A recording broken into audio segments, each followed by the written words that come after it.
On the morning of June 9th, 1944, at 05:15, Captain James Rudder crouched behind a shattered stone wall in the Norman hedgerows, watching his rangers die from wounds they never saw coming.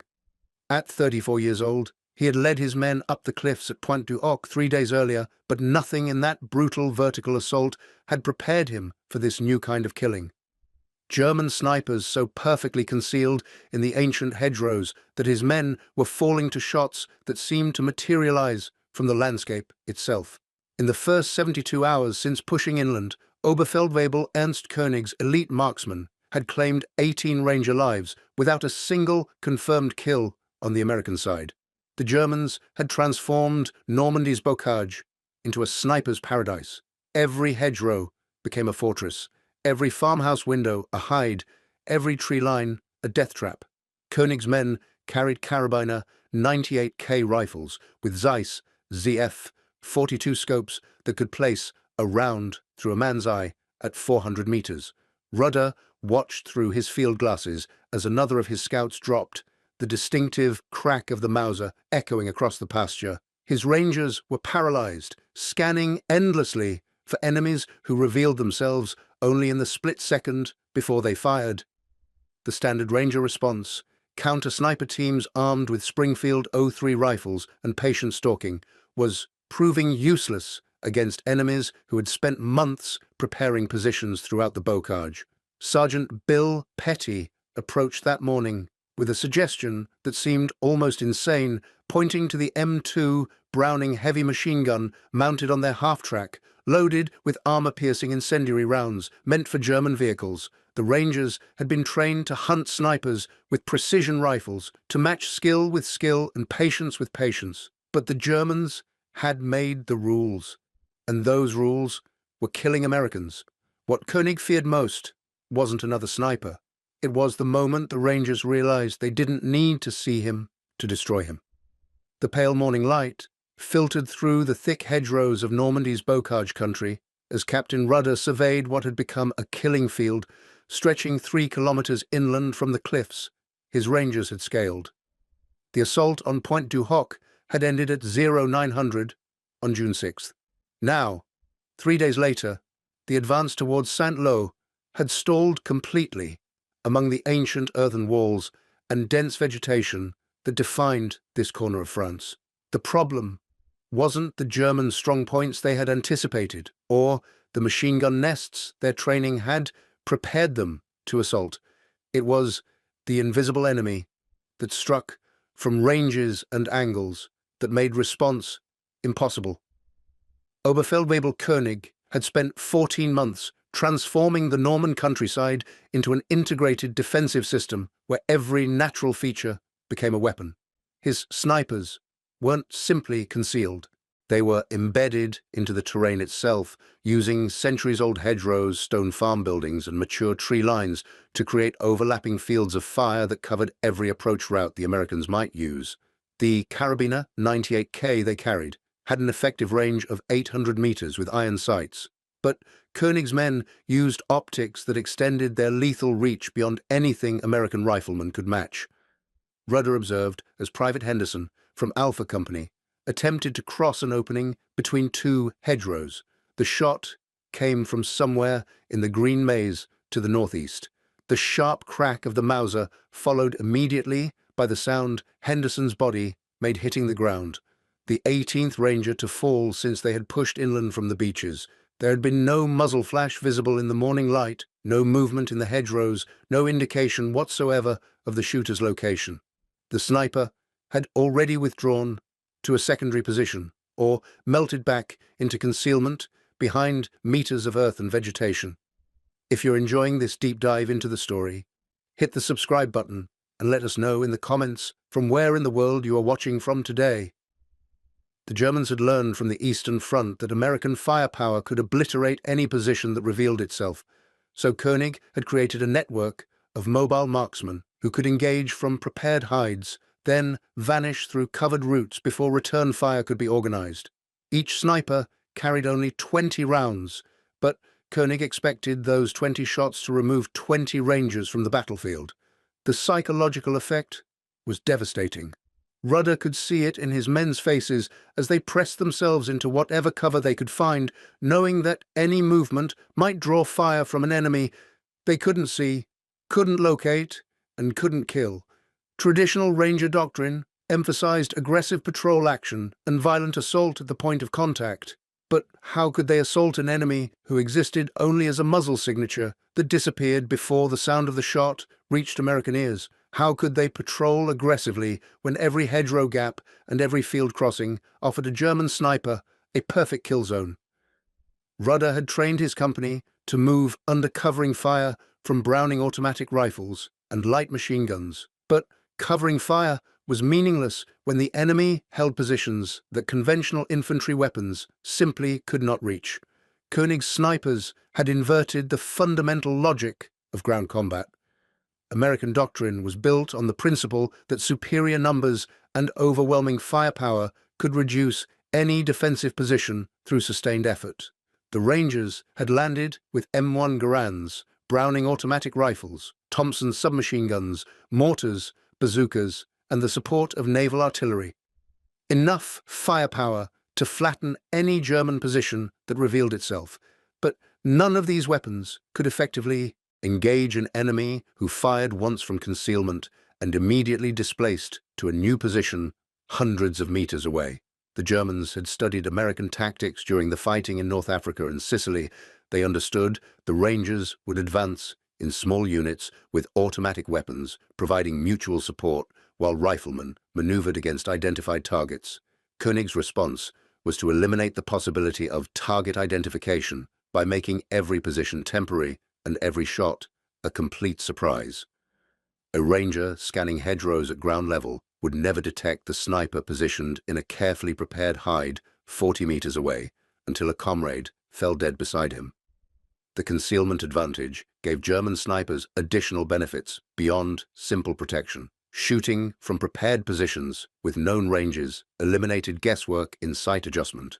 Meanwhile, the Rangers attempting to return fire had to estimate range to targets they couldn't see through vegetation that absorbed or deflected their bullets.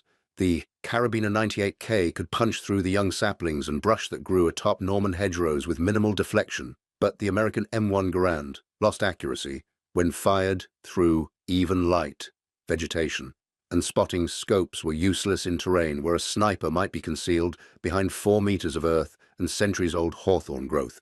Sergeant Bill Petty had spent the previous night studying the problem from a technical perspective rather than a tactical one. He had positioned himself in an abandoned barn where he could observe the pattern of German sniper fire without exposing his men to additional risk. What he saw convinced him that conventional counter-sniper tactics were fundamentally inadequate for this type of environment. The Germans weren't fighting from positions that American marksmen could identify and engage. They were fighting from fortifications that predated the war by centuries, using terrain features that no amount of skill or patience could overcome through precision fire alone. The solution sat idling near the regiment's forward command post, mounted on an M3 half-track that had carried Rangers inland from Omaha Beach. The M2 Browning heavy machine gun had been installed primarily for anti-aircraft defense and suppression of German strongpoints. But the weapon's 50 caliber rounds carried enough kinetic energy to punch through the earthen hedgerows themselves, and the armor-piercing incendiary ammunition could set fire to any vegetation or structure that concealed a sniper position. Petty approached Rudder with his radical proposal just as medics carried Henderson's body past the company command post. The M2 could fire 800 rounds per minute with enough destructive power to eliminate not just a sniper, but the entire section of hedgerow that concealed him. The armor-piercing incendiary rounds would penetrate earth, stone, and wood that conventional rifle fire could never reach. A sustained burst into a suspected sniper position would either kill the shooter, force him to abandon his carefully prepared hide, or at minimum suppress his fire long enough for Rangers to maneuver. The idea violated everything the Rangers had been taught about fire discipline and ammunition conservation. Instead of matching German precision with superior American marksmanship, Petty proposed overwhelming König snipers with raw, destructive power that made concealment irrelevant. Rudder realized his rangers were dying because they were fighting according to rules that no longer applied. The Germans had created a form of warfare that made traditional infantry tactics suicidal, and the only response was to abandon those tactics entirely. König had turned the Norman hedgerows into weapons, but the Americans possessed weapons capable of destroying the hedgerows themselves. The M2 Browning heavy machine gun represented a fundamental departure from the counter-sniper philosophy that had defined American military doctrine since the First World War. Designed by John Moses Browning in the late 1920s, the weapon had been intended as a vehicle-mounted machine gun capable of defeating light armor and providing sustained suppressive fire at ranges exceeding 2,000 meters. The .50 caliber cartridge it fired carried more than 5 times the kinetic energy of the .30-06 round used in the standard M1 Garand, making it capable of penetrating over an inch of steel plate at 100 meters. Sergeant Petty had studied the technical specifications during his heavy weapons training at Fort Benning, but he had never considered the weapon's potential for precision counter-sniper operations. The .50 caliber round traveled at nearly 900 meters per second, generating enough force on impact to completely destroy any field fortification short of reinforced concrete. More importantly, for the current situation, the armor-piercing incendiary rounds were designed to penetrate obstacles and ignite combustible materials behind them, creating secondary effects that could eliminate concealed targets even when direct hits were not achieved. The Rangers had brought 6 M2 Brownings ashore during the initial landing, 4 mounted on half-tracks and 2 on improvised ground mounts for perimeter defense. Each weapon was operated by a crew of 3, a gunner who aimed and fired, an assistant gunner who managed ammunition feed, and a crew chief who coordinated target acquisition. The crews had trained extensively in suppressive fire techniques and anti-aircraft procedures, learning to deliver controlled bursts against area targets at extended ranges. Petty realized the same principles could be applied to counter-sniper operations with significant modifications. Instead of firing long bursts at general target areas, the gunners would need to concentrate sustained fire on specific sections of hedgerow or particular structures where snipers were suspected of operating. The reduced range would dramatically increase the weapon's destructive effect, while the penetrating power of the .50 caliber rounds would eliminate the advantage German snipers gained from shooting through concealment. The technical challenges were real but manageable. The M2 had been designed for long-range area suppression, which meant accuracy at ranges under 300 meters was exceptional when the weapon was properly mounted and aimed. The Browning's maximum effective range of 1,800 meters was far beyond what would be needed in the close terrain of the bocage. What mattered was the weapon's ability to place sustained fire on a target area with enough destructive power to eliminate any concealment.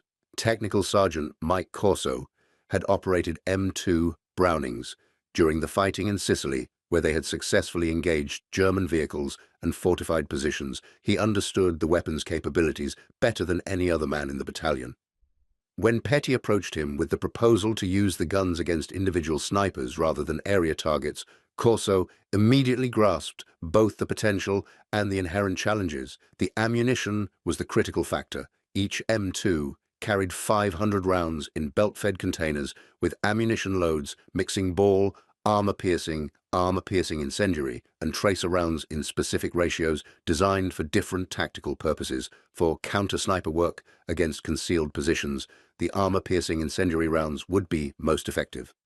The combination of penetration and incendiary effect meant that a suspected sniper hide could be simultaneously destroyed and set ablaze, eliminating any possibility of the position being reused.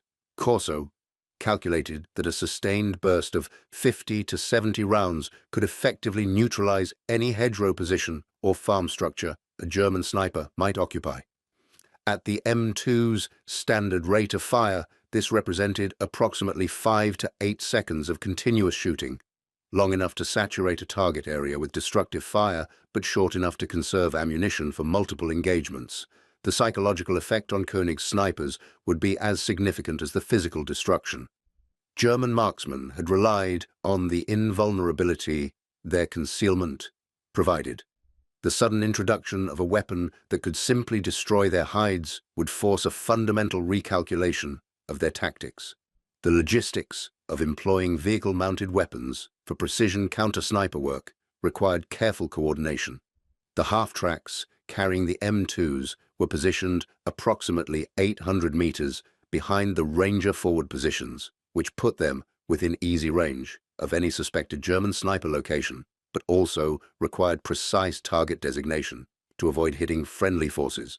Petty worked with Corso to establish a fire control system using radio communication and prearranged visual signals that would allow forward observers to call in heavy machine gun fire against specific targets. The standard procedure would involve a Ranger patrol identifying a suspected sniper position based on incoming fire or reconnaissance. The forward observer would radio coordinates to the weapons platoon, describing the target in relation to visible landmarks. The M2 gunner would then traverse and elevate his weapon to engaged, firing controlled bursts until the observer confirmed the position had been neutralized or the sniper had been forced to abandon his hide. The entire sequence, from target identification to effective fire, could be completed in under 2 minutes, fast enough to engage snipers before they could displace to alternate positions. Petty recognized this approach represented a complete reversal of the relationship between precision and firepower that had defined infantry combat since rifled weapons replaced smoothbore muskets. Instead of matching German marksmanship with superior American shooting skills, the Rangers would overwhelm sniper positions with destructive force that made accuracy almost irrelevant. A single 50-caliber armor-piercing incendiary round carried enough energy to kill not just a sniper, but anyone else within several meters of the impact point. A sustained burst of 50 rounds would simply erase the section of terrain where a sniper had been operating. The tactical implications extended well beyond the immediate problem of German snipers. If the M2 proved effective in this role, it could be used to suppress machine gun positions, destroy field fortifications, and clear buildings of enemy resistance. The weapon's sustained rate of fire and devastating ammunition made it ideal for any situation where the enemy's exact location was unknown. But their general position could be determined through observation or incoming fire. Captain Rudder approved the experimental employment of the M2 Brownings with the understanding that success would depend entirely on the ability of the gun crews to adapt their vehicle defense training to precision fire missions. The technical skills were present, but the tactical procedures would have to be developed through trial and error under actual combat conditions. The first test would come within hours as German snipers continued to interdict Ranger movement and casualties mounted with each attempt to advance toward St. Lo. The transformation of anti-vehicle weapons into precision counter-sniper systems represented more than tactical innovation. It embodied the American approach to warfare that emphasized overwhelming material superiority as a solution to tactical problems. Rather than accepting the constraints König had imposed through his defensive system, the Rangers would use superior firepower to fundamentally change the conditions under which the battle was being fought. The first engagement came at 13:45 on June 9th, when Corporal Davis, from Baker Company, was shot while attempting to scout a path through a particularly dense section of bocage 500 meters northwest of the company position. The sniper's round had come from a stone farmhouse that rose 2 stories above the surrounding hedgerows, its thick walls and narrow windows providing perfect concealment for Unteroffizier Hans Becker's carefully prepared position. Petty immediately radioed coordinates to Sergeant Corso, whose half-track was positioned 700 meters to the rear with a clear line of sight to the farmhouse. Corso adjusted the M2's elevation and traverse until the stone building appeared in his optical sight. The range was well within the weapon's capabilities, but engaging a stationary structure required a different approach than the moving vehicle targets he had trained against in Sicily. He selected a mix of armor-piercing incendiary and ball ammunition, preparing to fire a sustained burst that would both penetrate the stone walls and ignite any combustible materials inside. The first rounds struck the farmhouse's second-story wall at approximately chest height. the impact sending fragments of stone and mortar exploding inward. The sound was unlike anything the Rangers had heard in 3 days of fighting against German snipers, not the sharp crack of rifle fire, but a deep, rhythmic hammering that echoed across the entire sector. Each 50 caliber impact created a fist-sized crater in the centuries-old stone, with armor-piercing rounds punching completely through the wall and detonating inside the structure. Corso walked his fire across the building's facade, maintaining pressure on the trigger for a full 8-second burst that sent 70 rounds into and through the structure where Becker had positioned himself. The armor-piercing incendiary rounds ignited wooden beams and furniture inside, sending smoke billowing from the shattered windows. The building itself seemed to shudder under the sustained impacts, stone fragments cascading from the walls as round after round found its target. Captain Rudder observed through his field glasses, watching as the farmhouse that had provided perfect concealment for a German sniper was systematically reduced to a burning ruin. Where König's men had previously been invisible and untouchable, the M2 had created a zone of total destruction that extended through solid stone walls. Any enemy positioned inside would have been killed by the penetrating rounds, concussive effects, or the fire that now consumed the structure's interior. The psychological impact on both sides was immediate and profound. The Rangers, who had spent 3 days pinned down by invisible enemies, suddenly understood they possessed a weapon that could reach into any position a sniper might occupy. The thunderous hammering of the M2 and the spectacular destruction of the farmhouse demonstrated that German advantages in fieldcraft and concealment could be neutralized through overwhelming material superiority. Morale improved visibly as Rangers began moving with renewed confidence, understanding that effective fire support was available when they encountered sniper fire.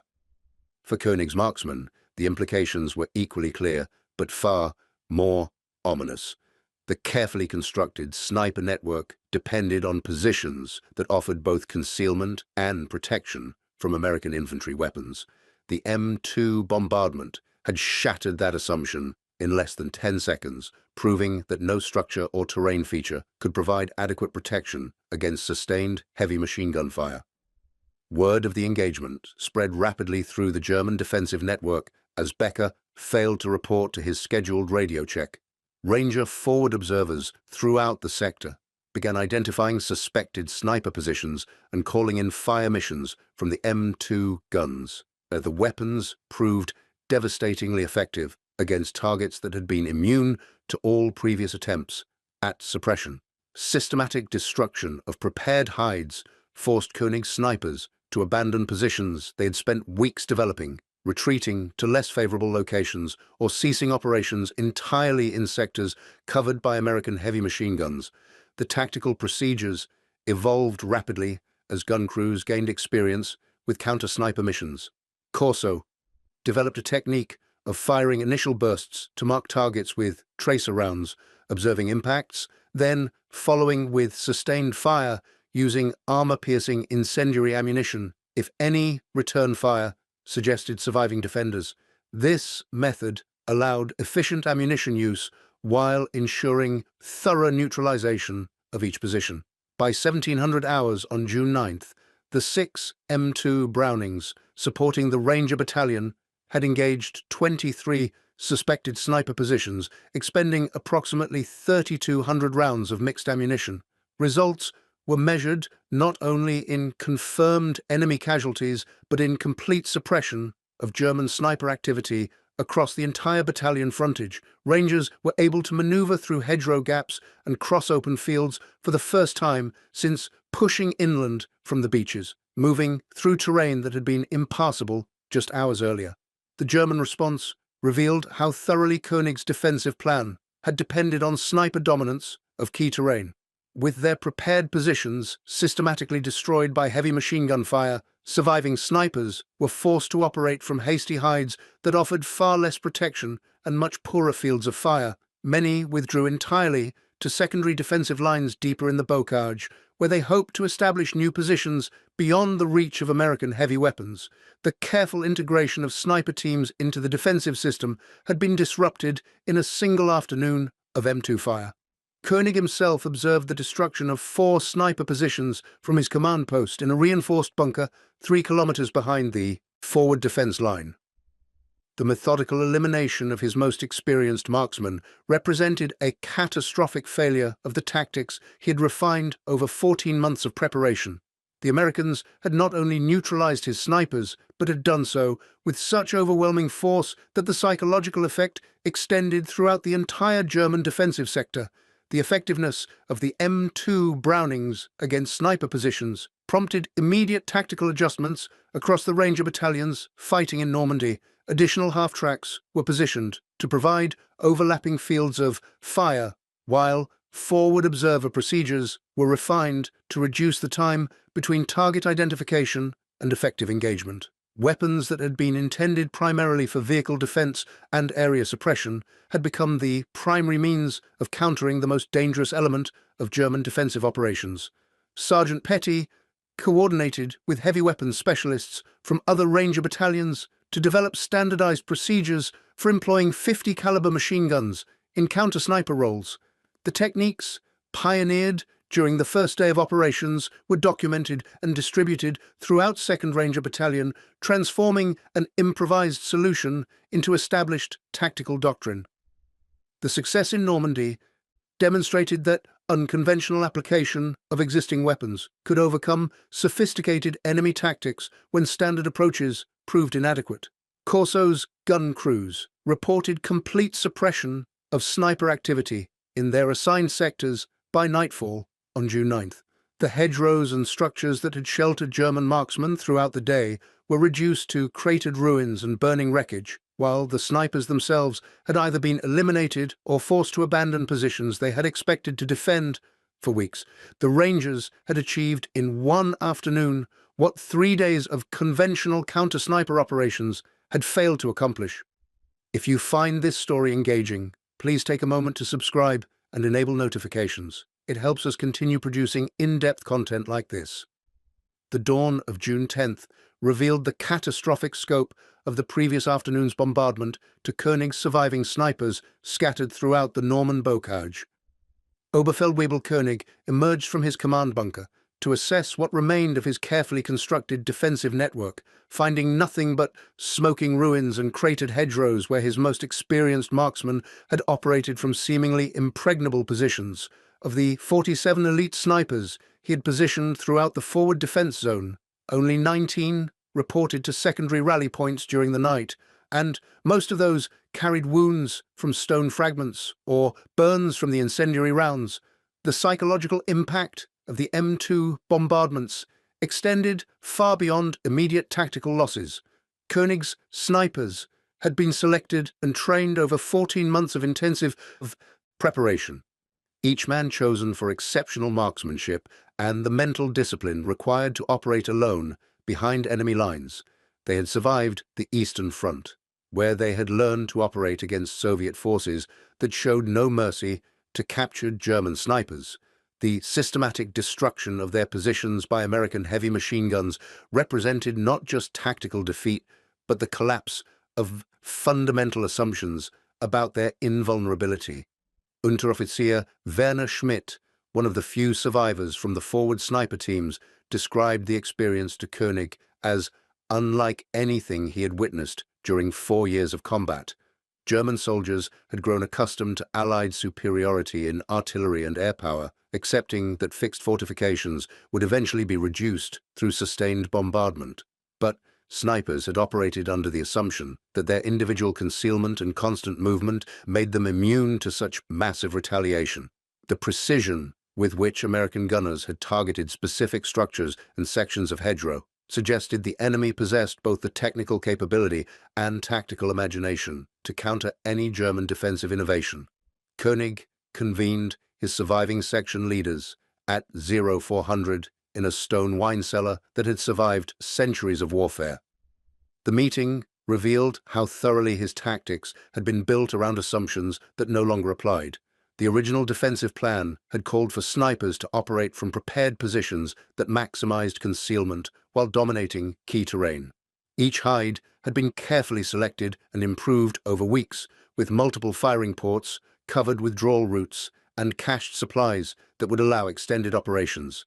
The strategy had devastated American forces during the initial advance from the beaches, inflicting casualties far out of proportion to the number of German soldiers involved. The introduction of heavy machine guns capable of destroying any position, regardless of its concealment, had eliminated the fundamental advantage on which the entire system depended. Hauptmann Friedrich Weber, commanding the Reserve Sniper Company, proposed relocating surviving marksmen to positions at much greater ranges where the accuracy of American heavy machine guns would be degraded.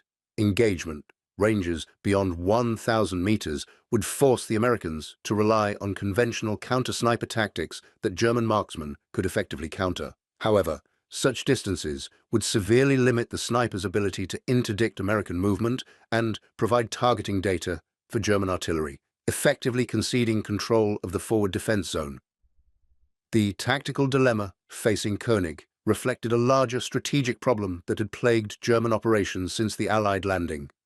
American material superiority allowed them to deploy overwhelming firepower against any defensive position that revealed itself. When one German tactical innovation proved effective, the Americans responded with new applications of existing weapons that neutralized the advantage within days. The Germans were trapped in a cycle of tactical adaptation. They could not win because their opponents possessed both superior resources and the flexibility to employ those resources in unconventional ways.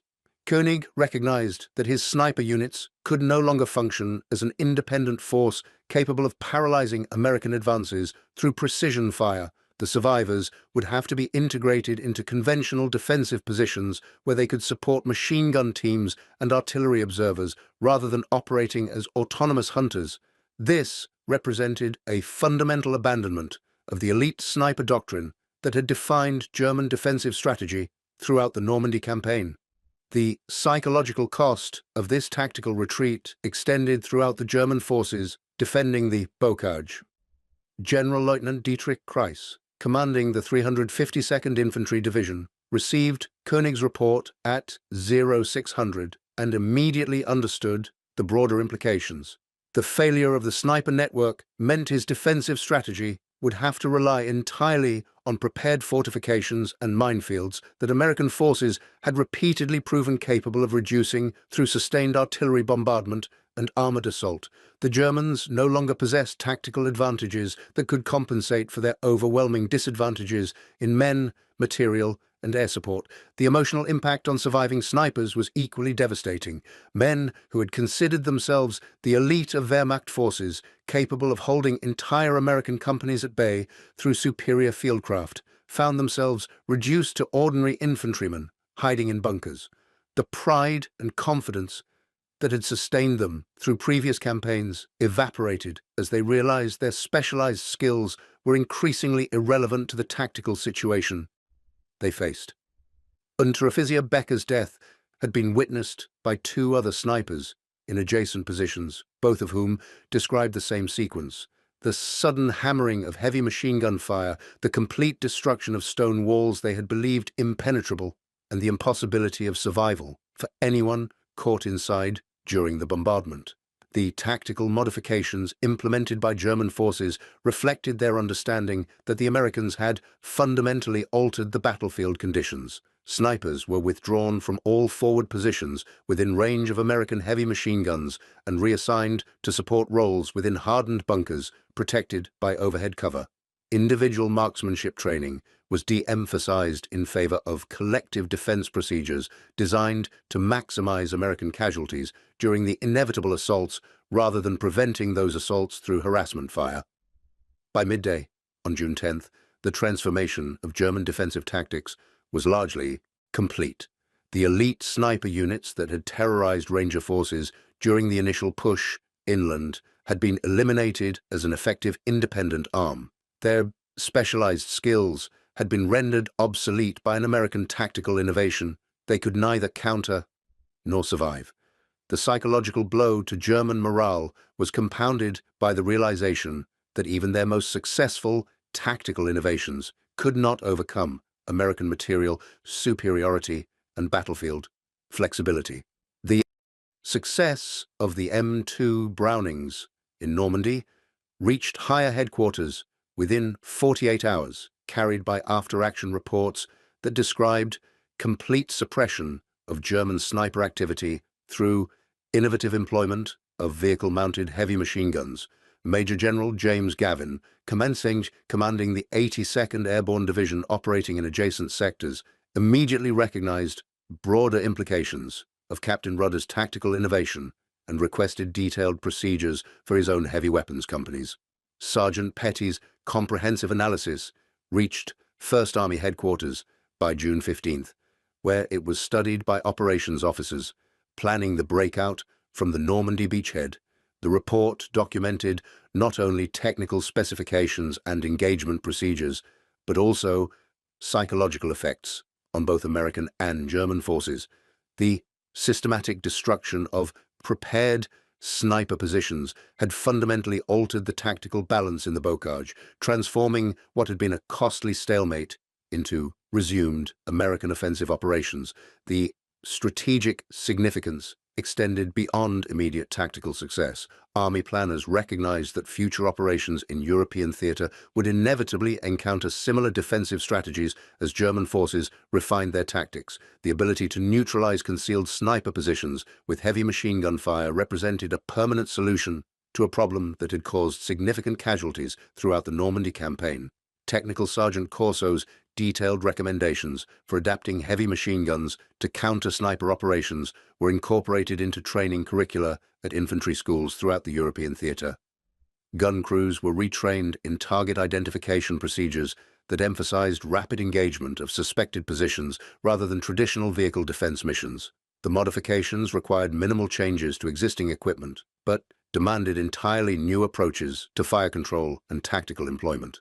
Supply officers adjusted ammunition distribution procedures to ensure adequate stocks of armor-piercing incendiary rounds for counter-sniper missions, recognizing that the new tactical role consumed ammunition at rates far exceeding original planning assumptions. Captain Rudder received promotion to Major and recognition from V Corps headquarters for the tactical innovation that had restored momentum to operations in his sector. His experiences in Normandy provided foundation for doctrine that would be applied throughout remaining European campaigns from the hedgerows to the Siegfried Line. The improvised solution that had saved his Rangers became established procedure for American forces operating in close terrain against concealed enemies. The psychological impact on American forces extended throughout units preparing for operations deeper into France. Soldiers who had accepted heavy casualties from German snipers as unavoidable now understood effective countermeasures existed. Morale improved significantly as units trained in new procedures and prepared for operations where they would possess decisive advantages over enemy marksmen. The innovation represented more than tactical adjustment. It embodied American military culture that emphasized problem-solving and unconventional thinking over rigid adherence to doctrine. German response to the tactical defeat in Normandy revealed broader strategic challenges facing Wehrmacht defensive operations. Intelligence reports captured during subsequent advances showed German commanders had recognized fundamental vulnerability of forward sniper positions to American heavy weapons. Defensive plans for subsequent fighting were modified to emphasize deeper defensive positions and greater dispersion to reduce effectiveness of concentrated fire. The careful integration of elite marksmen into forward defenses was largely abandoned in favor of conventional defensive tactics that German forces understood but that offered fewer opportunities to offset American material advantages. The technical success of M2 adaptation prompted unofficial modifications throughout American units encountering similar problems. Infantry regiments fighting in urban terrain discovered that heavy machine guns could clear buildings of snipers without requiring room-to-room assaults that produced heavy casualties. Armored units learned to use vehicle-mounted M2s to suppress enemy positions in tree lines and villages before committing tanks to close assault. These applications extended original counter-sniper innovation into broader tactical doctrine that influenced American operations through the remainder of the war. Sergeant Petty's assignment to training duties at infantry school in England reflected Army recognition that tactical innovation required systematic institutional support. His first-hand experience with M2 employment in counter-sniper roles provided insights that could not be replicated through classroom instruction. Training programs were expanded to emphasize creative application of existing weapons to new tactical challenges, fundamentally shifting how American forces approached battlefield problems. The broader implications extended beyond military applications to influence post-war development of weapons specifically designed for precision fire support. The principle of using sustained heavy fire to neutralize area targets rather than engaging individual enemies with precision marksmanship became a cornerstone of fire support doctrine during subsequent conflicts. The tactical flexibility demonstrated by Rangers in Normandy established precedent for military innovation that continued influencing American military thinking for decades. Technical Sergeant Corso's expertise with heavy weapons employment led to his selection for instructor positions where he trained successive groups of soldiers in procedures developed during Normandy campaign. His combat experience provided credibility that elevated training from theoretical exercises to practical preparation for real battlefield conditions. The systematic transmission of lessons learned ensured that tactical innovations were preserved and refined rather than lost when original practitioners rotated home.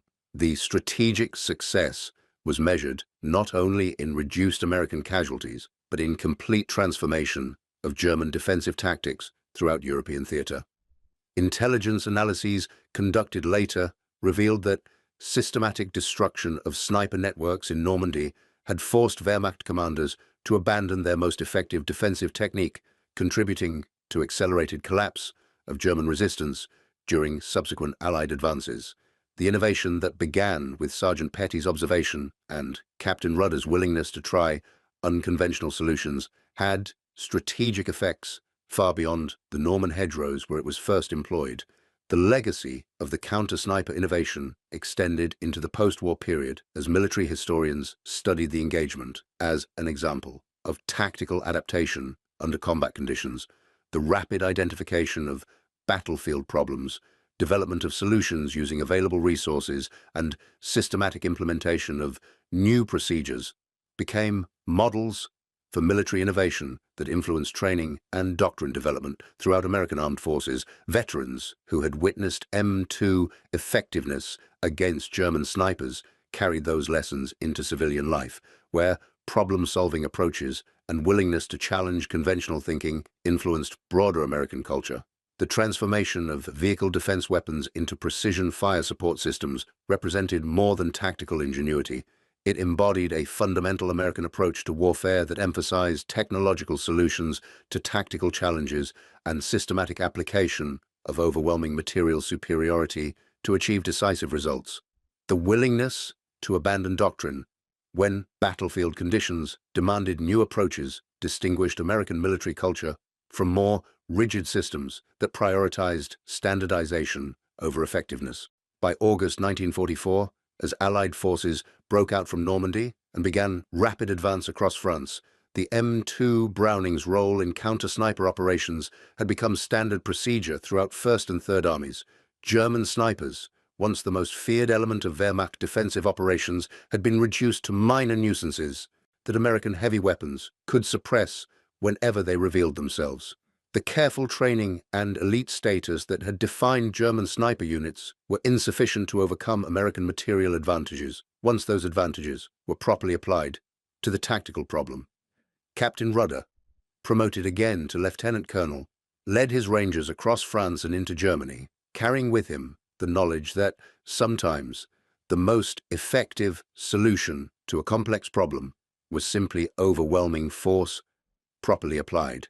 The M2 Brownings, that had seemed like wasteful overkill to some staff officers, had proven their worth through the most reliable measure.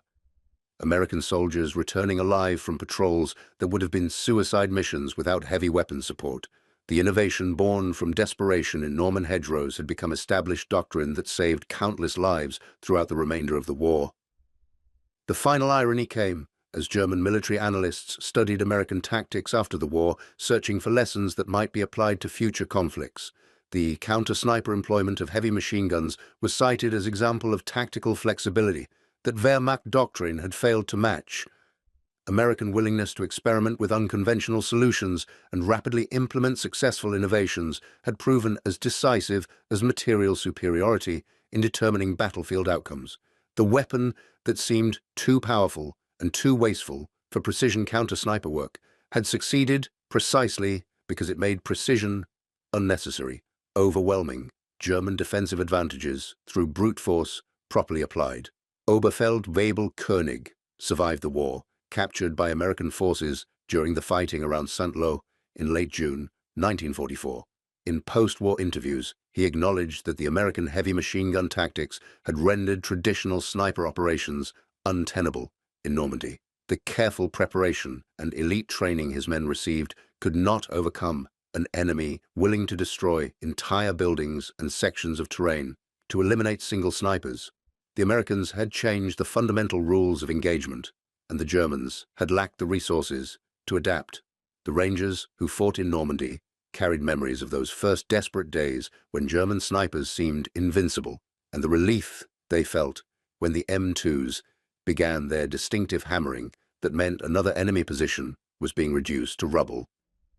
For men like Corporal Davis, who had watched Henderson fall to sniper fire, the heavy machine guns represented more than tactical innovation. They represented the moment when American ingenuity and material superiority combined to overcome an enemy that had seemed to hold all the advantages. That moment, repeated across thousands of engagements throughout Europe, defined the American way of war and ensured victory against an opponent that could not match either American resources or American flexibility. Thank you for watching.